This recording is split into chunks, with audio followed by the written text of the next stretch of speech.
হাম বিষয়ে যে মহামারী পরিস্থিতি গোটা বাংলাদেশে তৈরি হয়েছে, আমরা গণমাধ্যমে তার প্রতিফলন দেখতে পাই না, আমরা সংসদে তার প্রতিফলন দেখতে পাই না, আমরা রাষ্ট্রের যখন গুরুত্বপূর্ণ বিষয়গুলো নিয়ে বিভিন্ন জায়গায় আলোচনা হয় তখন এই সমস্যাকে বড় করে দেখতে পারি না।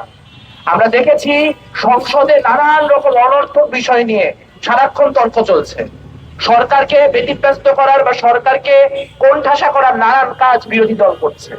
কিন্তু একটা দেশের দুর্ভাগ্য যে তারা এমন বিরোধী দল পেয়েছে যে বিরোধী দল সরকারকে এই হাম ইস্যুতে যা বলার দরকার ছিল তার কোনো কিছুই বলে নাই।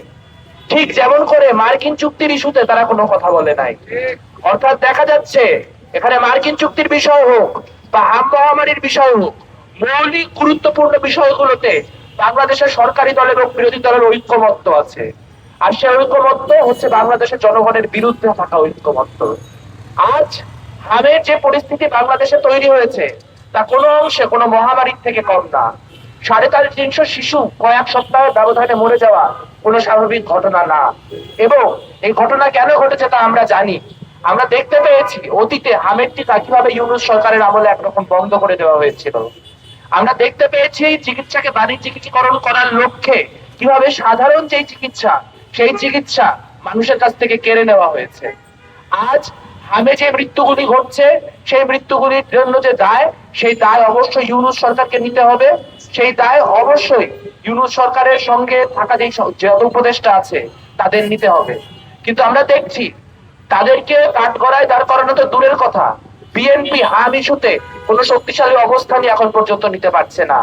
আমরা স্পষ্ট বলতে চাই, একটা মহামারী যদি হইতে থাকে এভাবে করে, তাহলে আসলে একটা সরকারের তাদের ক্ষমতায় বসে থাকার কোন ধরনের যোগ্যতা থাকে না। সেই জায়গা থেকে আবারও বলতে চাই যে বাঁচার মতো বাঁচতে দে, নইলে গদি ছাইরা দে। বাঁচার মতো বাঁচতে দে মানে কালকে থেকে যেন আমাদের একটা শিশুও হামে নিহত না হয়। অনেক ক্ষতি ইতিমধ্যে হয়ে গিয়েছে। অবিলম্বে সেই সংকটটাকে রাষ্ট্রীয় সংকট হিসেবে আইডেন্টিফাই করতে হবে এবং তার জন্য তা প্রতিরোধ করার জন্য যা যা করণীয় সেই সকল কাজ করতে হবে। তা না হলে যেরকম করে খুব ভালো পরিণতি ইউনূস রেজিমেরও হয় নাই, তেমন করে বিএনপির পরিণতিও খুব ভালো হবে না। সকলকে ধন্যবাদ।